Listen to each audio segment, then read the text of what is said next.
आधी रात का समय था। तूफानी रात थी। बहुत जोरों की बारिश हो रही थी।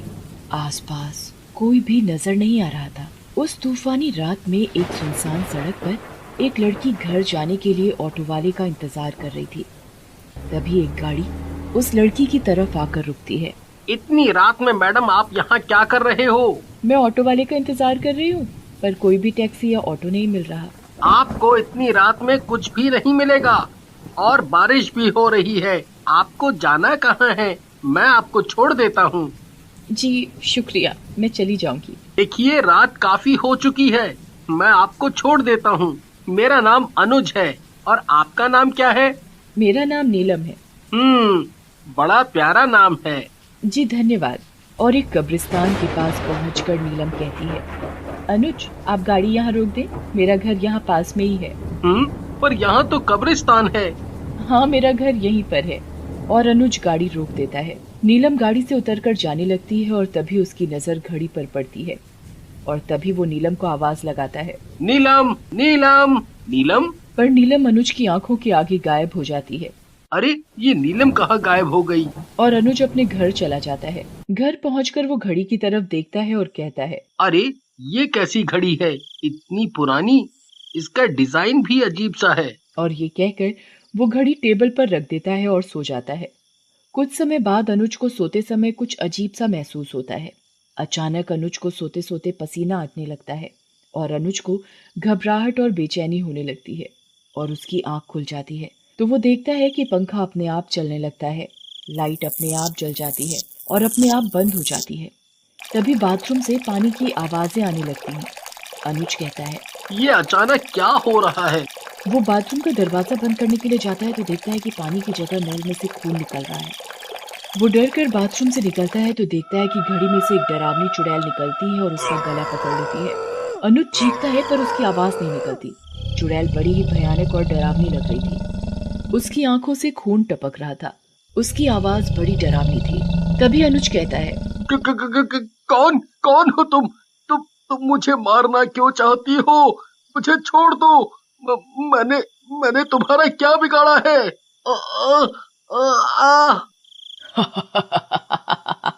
और अनुज का सिर दीवार में जोर जोर से पटकती है।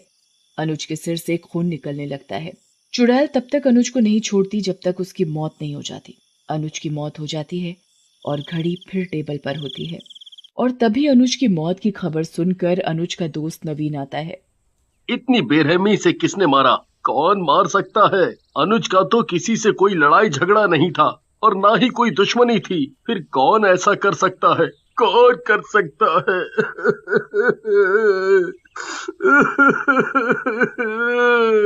मीना, मीना, जी अभी आई। मीना, बहुत जोरों की भूख लगी है, खाना लगा दो। जी अभी लगाती हूँ। मीना नवीन को आवाज लगाती है, खाना लग गया है, आ जाओ खाना खा लो। नवीन हाथ मुंह धोकर खाना खाने बैठ जाता है। तभी मीना कहती है, अरे ये घड़ी कहाँ से लाए?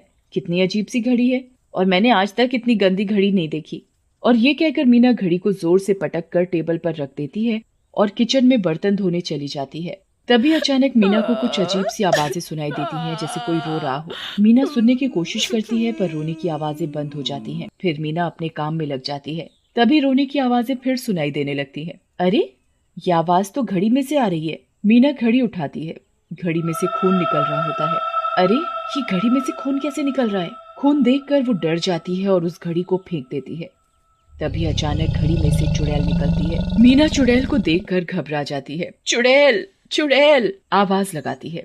क्या बोल रही थी? कितनी गंदी घड़ी है, कितनी बेकार है। मैं तेरा ऐसा हाल करूंगी कि तेरी रूह तक कांपेगी। अरे मैंने तुम्हारा क्या बिगाड़ा है, मुझे छोड़ दो प्लीज। तभी चुड़ैल गुस्से से आग बबूला हो जाती है और मीना का अपने नाखूनों से सारा मुंह खरोच देती है।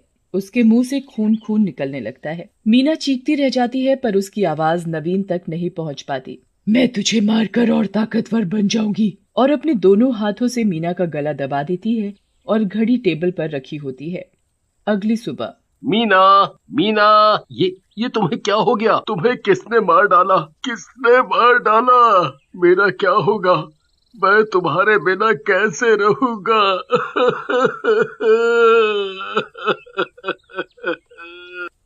नवीन जोर जोर से रोने लगता है। मीना की मौत भी एक रहस्य बनकर रह जाती है।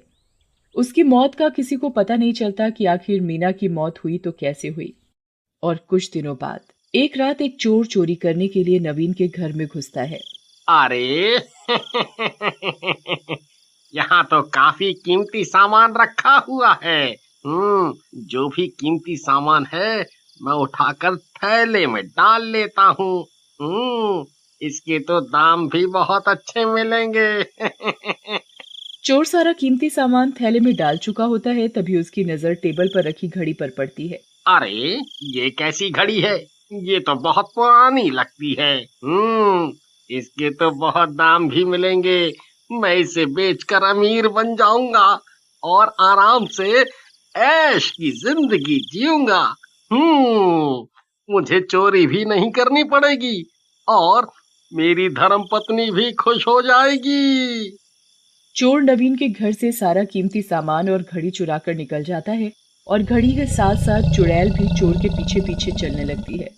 तभी रास्ते में उसे लगता है जैसे कोई उसका पीछा कर रहा हो। चोर पीछे मुड़कर देखता है, कोई नहीं होता। चोर जल्दी जल्दी चलने लगता है, तभी एक हाथ आकर उसकी गर्दन पर पड़ता है। अरे कौन है भाई? पीछे देखता है, कोई नहीं होता। कौन परेशान कर रहा है? लगता है मुझे आज ज्यादा चढ़ गई है। तभी चोर बीड़ी पीने के लिए माचिस जलाता है। आग को देखकर चुड़ैल गायब हो जाती है। चोर भी अपने घर पहुंच चुका होता है और अपनी पत्नी को आवाज लगाता है। अरे चमेली, सुनती हो? देखो आज बहुत ही तगड़ा माल हाथ लगा है। अरे वाह, अब तो हमें किसी चीज की परेशानी नहीं होगी और तुम्हें चोरी भी नहीं करनी पड़ेगी। चमेली कीमती सामान देखकर बड़ी खुश होती है। अरे ये कैसी घड़ी है? आय हाय, कितनी पुरानी घड़ी है। इसे क्यों उठा लाए? इसका तो दाम भी नहीं मिलेगा। अरे तुझे क्या पता, बाजार में पुराने सामान की बहुत कीमत मिलती है। अब तू ये सब छोड़ और खाना लगा दे। आज तो खाना भी स्वाद लग रहा है। लगता है खुशी के मारे कुछ ज्यादा ही खा लिया। मैं तो चला सोने। आज चैन की नींद सोऊंगा। हाँ हाँ, सो जाओ, मुझे तो अभी रसोई का काम निपटाना है। और चमेली रसोई में बर्तन धोने लगती है। तभी पीछे से चुड़ैल चमेली की चोटी पकड़ कर खींचती है। अरे क्या हुआ? मेरी चोटी क्यों खींच रहे हो? पर कोई नहीं बोलता। अब क्या तुम्हारे मुंह में दही जम गई है? काम करने दो, बहुत काम पड़ा है और तुम्हें मजाक सूझ रहा है। पर कोई आवाज नहीं आती। चमेली पीछे मुड़कर देखती है तो उसके होश उड़ जाते हैं। एक भयानक चुड़ैल उसके पीछे खड़ी है। एक हाथ निकलकर चमेली की गर्दन पकड़ लेती है। क्या बोल रही थी? मैं कितनी पुरानी खड़ी हूँ और बेकार भी, मेरे कोई दाम भी नहीं देगा। चमेली का गला और जोर से घोटने लगती है। तुम कौन हो? मुझे छोड़ दो, मुझे मत मारो। छोड़ दूं? नहीं, कभी नहीं, मैं तुझे मार डालूंगी। जैसे चुड़ैल चमेली का सिर दीवार में मारती है तो चमेली का हाथ लालटेन पर लग जाता है और आग निकलने लगती है। आग देखकर चुड़ैल गायब हो जाती है। अजी सुनते हो? अरे मुझे चुड़ैल से बचाओ, ये चुड़ैल मुझे मार डालेगी। अरे भगवान, क्या हुआ? क्यों चिल्ला रही हो जैसे कोई चुड़ैल देख ली हो? हाँ हाँ, चुड़ैल ही है। और चमेली अपने पति को सारा वाकया बताती है और कहती है, कल ही हम तांत्रिक बाबा के पास चलेंगे। मैं एक पहुंचे हुए बाबा को जानती हूँ, वो ही हमें इस चुड़ैल से पीछा छुड़ा सकते हैं। अगले दिन तांत्रिक बाबा के पास पहुंचकर, बाबा हमें बचाओ, इस घड़ी में चुड़ैल है, ये तो हमारी जान के पीछे हाथ धोकर पड़ी है। क्या हुआ बालिके, तुम ऐसे क्यों कह रही हो? इस पुरानी घड़ी में ऐसा क्या है? बाबा, जो भी इस घड़ी की बुराई करता है, घड़ी उसे मार डालती है। ऐसी बात है क्या?